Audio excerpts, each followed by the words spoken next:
Сәлем достар, арнама қош келдіңіздер. Мен сіздермен бір жасағаннан шығатын керемет ауызда еритін маковый пирогтың рецептімен бөлісемін. Ендеше қамырын дайындауға кірісейік.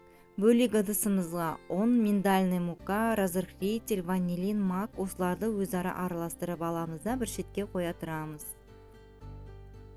Бөлме температурасындағы сапалы, яғни 82,5% сары майымыздың үстіне жоғарғы сорттағы жұмыртқамыздың сарысын, қантты салып үшеуін біріктіріп аламыз. Жұмыртқалы массамыздың үстіне құрғақ ингредиенттерімізді қосып, қамыр илейміз. Дайын қамырымызды 15-20 минутқа салафанға салып холодильникке қоямыз. Бізде өте керемет песочный қамыр пайда болады.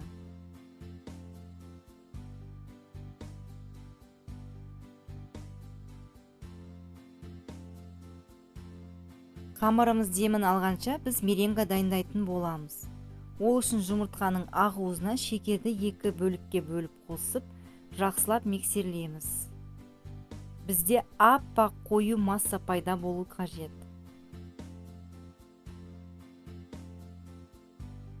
Міне осындай аппақ масса пайда болды.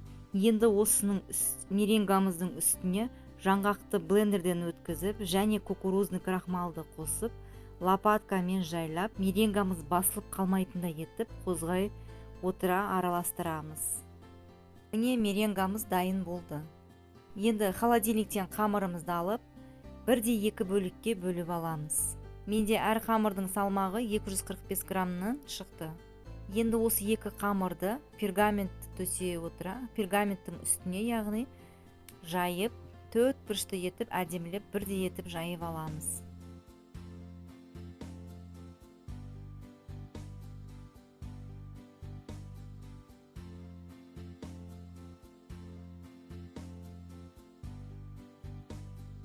Міне қамырды осылай 4 бұрышты етіп бірдей жайып алдым. Енді осы қамырымызда меренганы да бірдей етіп бөліп, үстіне жақсылап жайып шығамыз.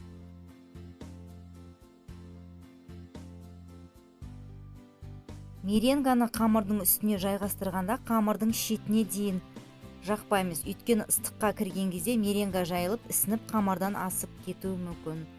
Енді осы меренгамыздың үстіне кез келген замороженный, яғни мұздатылған жемістерімізді видеодағыдай орналастырып аламыз. Алдын ала қыздырылған 170 градус пеште 20-25 минут шамасында меренгаларымызды, яғни маковый пирогымызды пісіріп аламыз. Маковый пирогымыз пісіп шықты, енді арасына жағатын кремімізді дайындаймыз. Ол үшін творожный сырымызға сахарный пудрамызды қосылып, жақсылап миксерлейміз.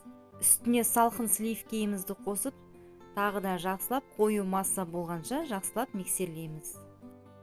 Сливкеміз бен творожный сырымыз міндетті түрде холодильниктен шыққан салқын болу қажет. Сол кезде өз қалпын ұстайтын плотный крем пайда болады.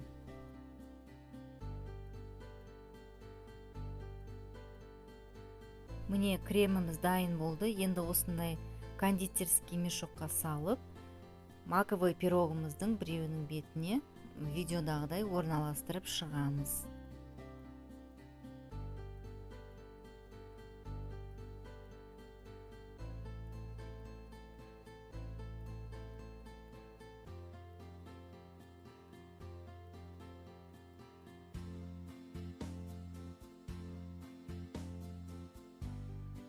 Енді спатуланың көмегімен кремді бір тегіс етіп жағып шығамыз.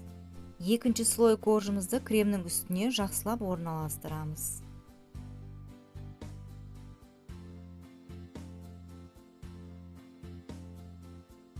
Мінекей өте керемет маковый пирогымыз дайын болды. Енді сәндік үшін не тающий сахарный пудраны сепсеңіздер де болады, бірақ ол міндетті емес. Міне маковый пирогымыз дайын болды. Енді осы пирогымызды холодильникке кемінде 3-4 сағатқа салып қойыңыздар. Сол кезде кремі сіңіп, өте нәзік, өте керемет болып шығады. Дәмі тіл үйіретін маковый пирогымызды міндетті түрде үйде жасап көріңіздер. Назарларыңызға рахмет. Видеоны соңына дейін көріп жатсаңыздар, лайк басып, комментарий жазуды ұмытпаңыздар. Сіздермен болған Айнұр, қош сау болыңыздар.